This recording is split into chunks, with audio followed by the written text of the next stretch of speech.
Bueno, ahora vamos a comparar lo que sucede entre España y Colombia y cómo se dan las luchas de los movimientos por los derechos de los homosexuales, pero también las luchas posteriores por los movimientos lésbicos, de las personas trans, de los intersexuales.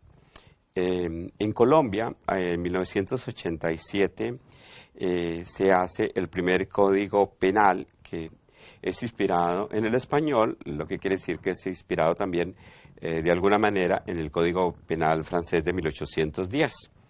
Este Código Penal está hasta 1912, en que hay un segundo código, donde la homosexualidad empieza a considerarse una enfermedad. En 1936 aparece un nuevo Código Penal colombiano, donde la homosexualidad deja de ser una enfermedad, pero la transforman en delito. Digamos que en el Código Penal español de 1933 aparece lo que se conoce como la Ley de Vagos y Maleantes. Esta ley, que es aprobada por los grupos políticos de la Segunda República, por todos, lo que busca es el tratamiento de los vagabundos, de las personas que habitan en la calle, los proxenetas o de cualquier otro elemento que consideraban antisocial. No había penas de cárcel, pero tenían medidas como de control, que eran medidas de alejamiento, que de todas maneras las personas terminaban por algún tiempo en la cárcel si se les consideraba supuestamente peligrosos. Y hasta que no se comprobaba si eran peligrosos o no realmente, pues esas personas permanecían recluidas. En el Código Penal de Colombia, de 1936, en el título segundo, que habla sobre la libertad y los honores sexuales, digamos, se habla en el capítulo cuarto también de los abusos deshonestos. Y allí hay un artículo, el 323, que pone como una edad para tener relaciones sexuales, que es la edad de los 16 años, que es una edad en que las personas ya pueden consentir relaciones eróticos sexuales. Se usa exactamente ese término y hablan de el acceso carnal, que se explican en otros artículos. Pero cuando se hace con un menor, digamos que hay presión entre los 6 meses y los 2 años. En España, en 1954, el Código Penal, que venía vigente desde 1933, ya habíamos hablado de la Ley de Vagos y Maleantes, se modifica por el régimen franquista y se incluye la represión a los homosexuales. ¿Sí?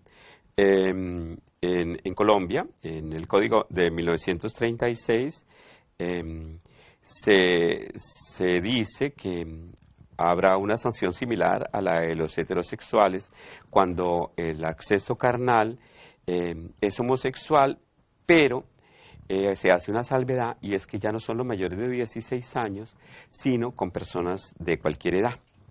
En el capítulo sexto, también se condena a las personas que permiten que en sus espacios se ejerza el trabajo sexual, que incluye, no se habla de ese término, pero se sanciona no a quien lo ejerce, sino al proxeneta, es decir, al que crea las condiciones para que haya relaciones sexuales con fines lucrativos.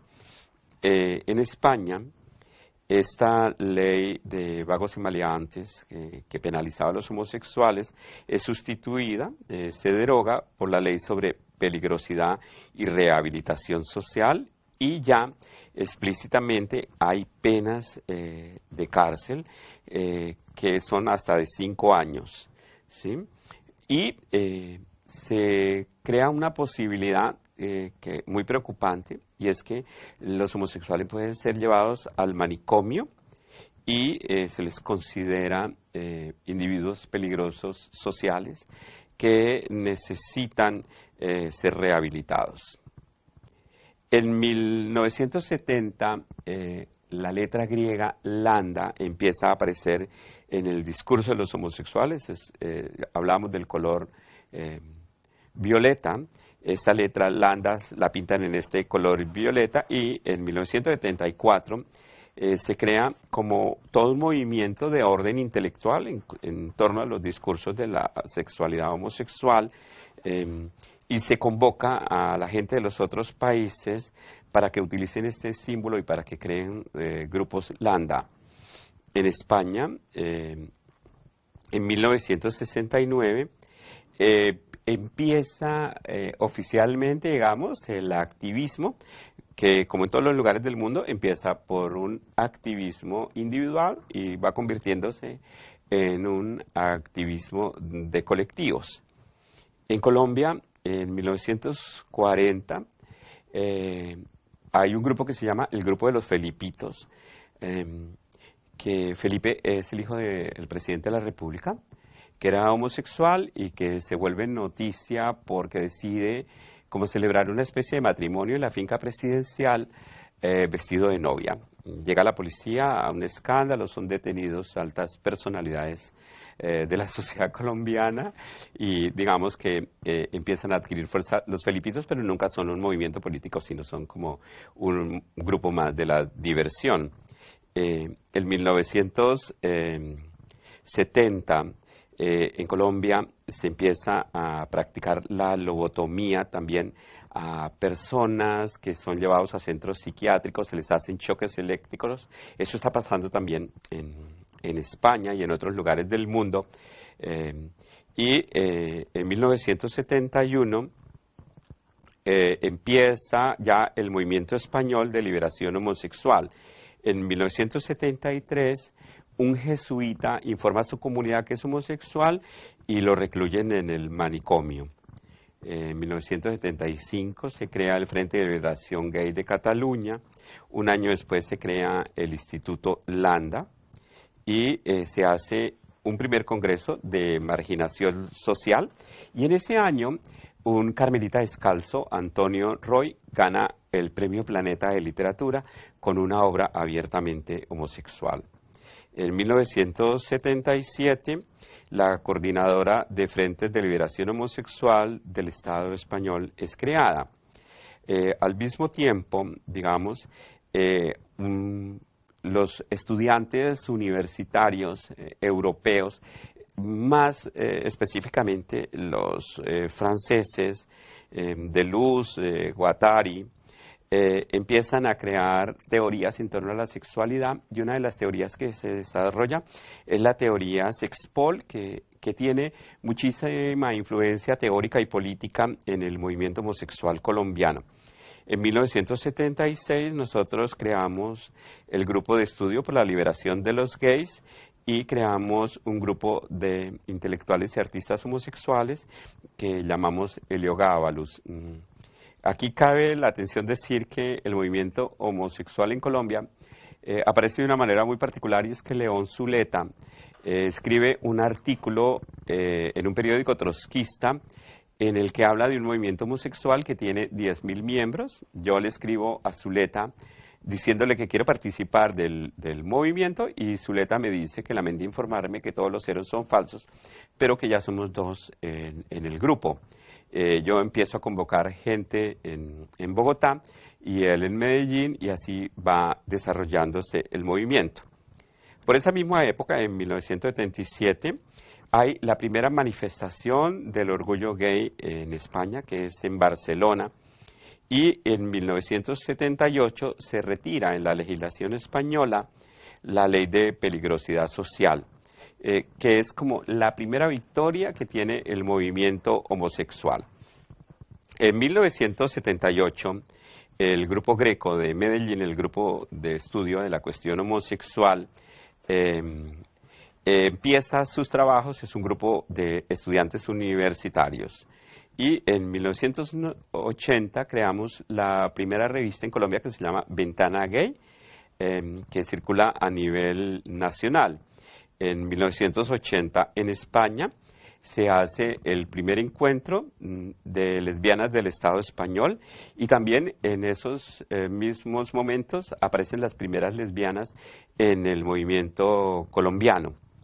Digamos que en Colombia también tenemos el primer victoria, y es que logramos que los constitucionalistas, al discutir el Código Penal colombiano, digamos, escondan bajo la mesa el artículo que pena la homosexualidad, y es así como deja de ser delito. Nosotros habíamos discutido muchas maneras de despenalizarlo, pero nos dimos cuenta que la mejor manera era no discutirlo. En 1981 se desarrolla el primer manifiesto por los derechos de los homosexuales en Bogotá, y en 1982 se crea en Colombia el grupo Landa y se hace un primer encuentro latinoamericano de movimientos, porque ya han surgido movimientos en muchos otros países, también en Centroamérica, y se hace la primera marcha por los derechos de los homosexuales. Y también se publica en 1981 el primer manifiesto por los derechos de los homosexuales. En 1983 aparece el SIDA, y esto produce como una especie de retroceso en los movimientos gays de todo el mundo, porque empieza a relacionarse el SIDA con la homosexualidad. En ese mismo año, en España se despenaliza la operación de cambio de sexo, y en 1986 hay otro hecho importante, y es que la homosexualidad deja de ser delito contra el honor en el ejército español. En 1987 se crea la primera organización específicamente transexual, Transexualia, y luego nos encontramos con la primera conferencia mundial de SIDA, en que podemos participar personas que no son miembros del equipo de salud. Ahí creamos muchos grupos de trabajo y se toma la decisión de potenciar una vez los movimientos homosexuales. En ese mismo año, el Parlamento Europeo crea una resolución de la no discriminación de los transexuales, y en 1991 se crea la Federación Española de Lesbianas y Gays, a la que posteriormente empiezan a participar transexuales.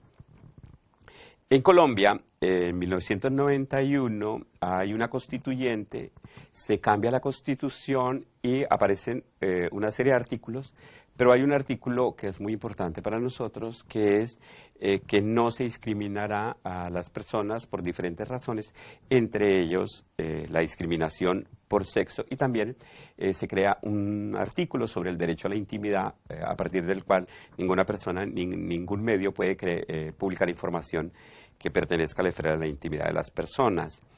En 1994, en España, en Victoria, se hace el primer registro de uniones civiles de personas del mismo sexo. Y en el siguiente año ya deciden que el tema de las uniones entre personas del mismo sexo debe ser una bandera importante, y se regulariza la lucha en este tema.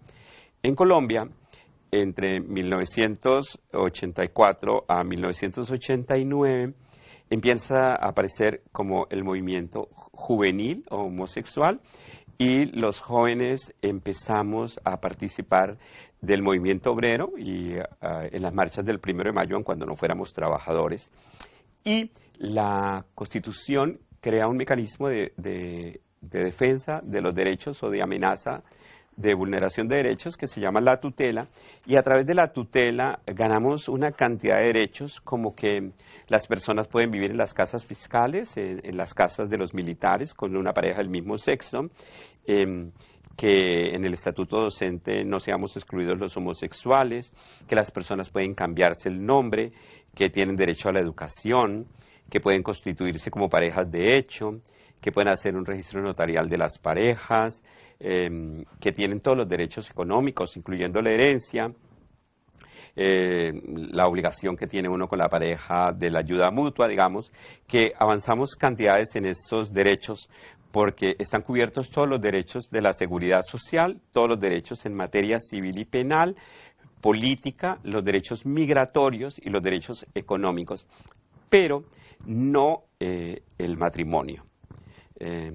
En 1992 yo empiezo a trabajar en el tema de los derechos sexuales entendidos como derechos humanos, un tema que se vuelve importante en el Congreso Mundial de Sexología en Valencia en 1997 en España. En 1999 escribimos el primer proyecto de ley que no es un proyecto específicamente para los homosexuales, sino que buscamos que se reconozcan los derechos también de las personas bisexuales. En España, en el 2005, se aprueba el matrimonio y en el 2007 las personas ya pueden cambiarse de nombre. En Colombia, en el 2000, el Congreso establece en el Código Penal una norma que agrava el delito cuando éste es motivado por la orientación sexual de la víctima. Y en el 2001 ya se presenta el primer proyecto de ley de parejas del mismo sexo, en el que yo participo en la redacción y yo me vuelvo el primer candidato gay en un partido político, candidato al Congreso de la República, pues, que significó una serie de amenazas de muerte. Digamos que después los movimientos siguen más o menos la misma línea y vamos avanzando en otras discusiones que tienen que ver con los transexuales, los bisexuales y por ahora empiezan a aparecer los intersexuales.